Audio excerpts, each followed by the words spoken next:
Oficial de rang înalt al SS-ului și poliției în perioada nazistă, unul dintre principalii arhitecți ai Holocaustului, șeful biroului principal de securitate al Reichului, inclusiv Gestapo, Reinhard Heydrich. Reinhard Heydrich s-a născut la 7 martie 1904 în Halle, Germania, fiind de religie romano-catolic. Mama sa, Elizabeth, venea dintr-o familie înstărită, iar tatăl său, Richard, era tenor și compozitor, fiind de altfel directorul conservatorului de muzică din Halle. Pentru tânărul Reinhard asta însemna o viață lipsită de griji, de cultură și, cel mai important, muzică. Muzica era aerul pe care îl respira familia. Tânărul Reinhard a fost pregătit serios în a deveni violonist, dezvoltând abilități de expert și o pasiune pe tot parcursul vieții pentru vioară. Dar viața lui, aparent lipsită de probleme, avea să se schimbe brusc. Reinhard și familia sa locuiau înconjurați de naționaliști germani, iar toată lumea credea că Richard, tatăl lui Reinhard, era evreu. Și totuși, de ce era asta o problemă? Bine, Richard credea că presupusa sa istorie evreiască era motivul pentru care cariera sa nu a avut niciodată succes. De asemenea, tânărul Reinhard a fost bătut de băieți mai mari în școală și chinuit, insultat pe fondul zvonurilor despre strămoșii săi aparent evrei. La fel ca mulți germani, Reinhard a fost la început entuziasmat de izbucnirea primului război mondial, crezând că va fi o victorie ușoară pentru Germania. Dar odată ce săptămânile, apoi lunile și în cele din urmă anii au început să treacă, acel optimism a început să dispară. Iar în anul 1917, lipsa de combustibil și hrană provocate de război a dus la înfometare și mizerie în întreaga națiune. În 1918, primul război mondial s-a încheiat cu înfrângerea Germaniei, iar la sfârșitul lunii februarie 1919, turburările civice, inclusiv grevele și ciocnirile dintre grupurile comuniste și anticomuniste, au avut loc în majoritatea orașelor din Germania, cât și în orașul natal al lui Reinhard. Sub directivele ministrului apărării Gustav Noske s-a format o unitate paramilitară de dreapta, Freikorps, care lupta în numele guvernului împotriva comuniștilor ce încercau să răstoarne Republica de la Weimar. În Halle, băiatul acum de 16 ani s-a alăturat unei unități locale, Freikorps.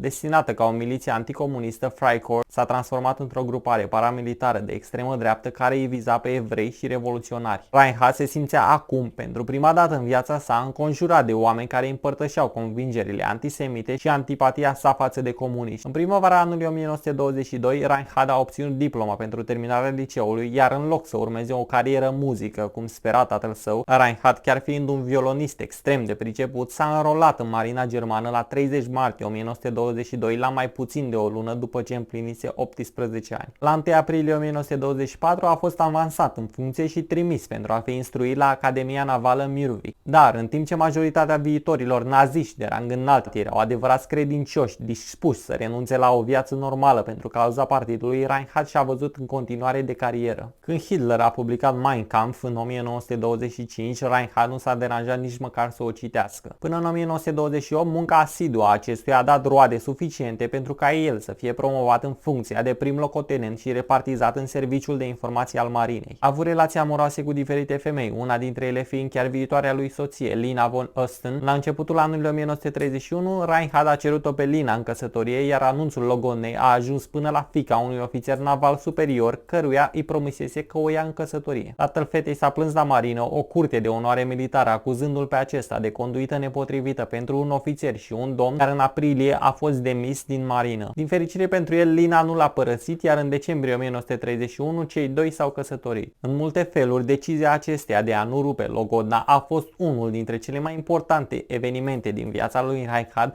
întrucât acum era șomer și disperat, dar cu ajutorul și conexiunile soției sale în cadrul partidului nazist, viața lui avea să se schimbe. Reinhard s-a alăturat partidului nazist, iar cu ajutorul lui Karl von Eberstein, un prieten de familie al soției sale, a reușit să obțină o întâlnire cu Heinrich Himmler. Himmler i-a cerut lui Reinhard să-și transpună ideile pentru dezvoltarea unui serviciu de informații SS, iar apoi, impresionat de ideile sale, cât și de aspectul său nordic, Himmler l-a angajat imediat pe Reinhard. Pe măsură ce reputația lui a început să crească, s-a confruntat cu un număr de probleme când au fost depuse acuzații împotriva lui cu privire la zvonurile despre originile sale evreiești, fiind lansată o anchetă în cadrul partidului, care a dovedit în cele din urmă puritatea liniei genealogice a acestuia. La mijlocul anului 1932, Himmler l-a numit pe Reinhard șeful noului serviciu de securitate al SS-ului. Serviciul de contraspionaj al lui Reinhard a devenit o mașină eficientă de teroare și intimidare. Cu Hitler căutând puterea absolută în Germania, Himmler și Reinhard au dorit să controleze forțele politice din toate cele 17 state germane. Au început în Bavaria, iar în 1933 Reinhard și-a adunat câțiva oameni și împreună au asaltat sediul poliției din München, prelund organizația folosind tactici de intimidare. Himmler a devenit șeful poliției din München, iar Reinhard comandantul departamentului 4, poliția politică. Himmler și Reinhard au centralizat departamentele de poliție politică din Germania în Gestapo.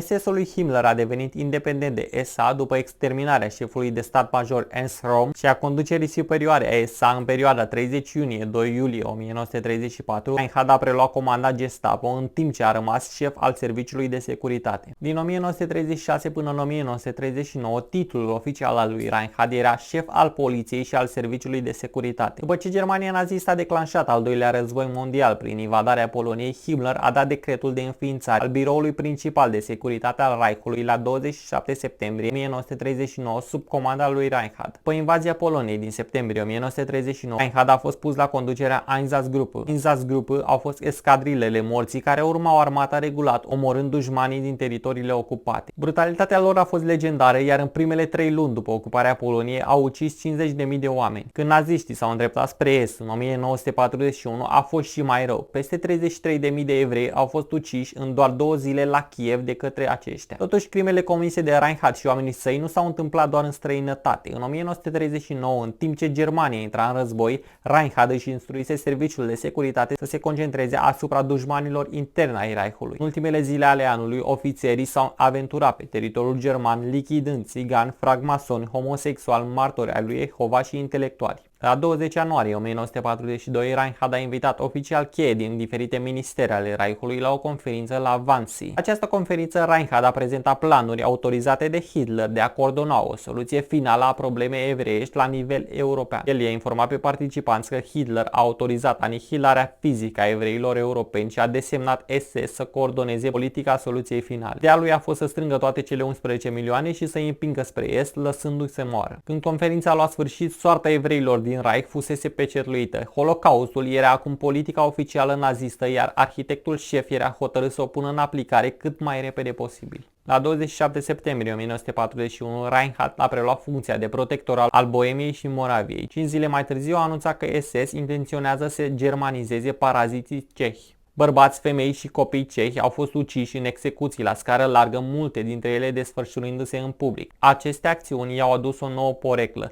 măcelarul din Praga. Reinhard, în calitatea sa de protector, le-a promis muncitorilor industriali și fermierilor cehi, a căror capacitate de producție era necesară efortului de război german, pachete salariale și beneficii echivalente cu cele ale omologilor lor germani. Rezultatul politicilor sale au dus la o reducere cu 73% a actelor de spionaj în termen de 6 luni. Până în primăvara anului 1942, autoritățile germane s-ar putea lăuda cu o pacificare a protectoratului. Unii au speculat că Reinhard a urmărit să-și asume o nouă poziție civilă de vârf în nordul Franței și Belgiei ocupate. Planificată de operațiuni speciale britanice și susținută de guvernul cehoslovac în exil, pregătirea pentru asasinarea lui Reinhard, numită Operațiunea Antropoid, a implicat ofițeri Josef Gabčík și Jan Kubis ca actorii principali. Au fost transportați cu avionul din Marea Britanie în Cehoslovacia împreună cu alți 7 soldați cehi în decembrie 1941. Planul era să-l atace la o cotitură bruscă în districtul Liben din Praga, în timp ce acesta se îndrepta spre casă. Gabčík și Kubis au fost poziționați la stația de tramvai de lângă spitalul Bulcova, unde era o cotitură în drum, în timp ce colegul lor, Josef Walczyk, a semnalizat cu o oglindă sosirea Mercedesului decapotabil al lui Reinhard. Gabčík a sărit în fața vehiculului încercând să-l împuște, dar pistolul său s-a blocat. Reinhard a oprit mașina și a încercat să-l împuște la rândul pe Gabčík când Kubis a aruncat o grenadă. Deși grenada a lovit doar roata din spate a mașinii, Reinhard a avut de suferit, având o coastă ruptă, diafragma ruptă, așchii sănindu-i în splină, Kubis fiind și el de altfel rănit. Reinhard, în vârstă de 38 de ani, a fost dus la spitalul din apropiere, unde a murit pe 4 iunie la 4:30.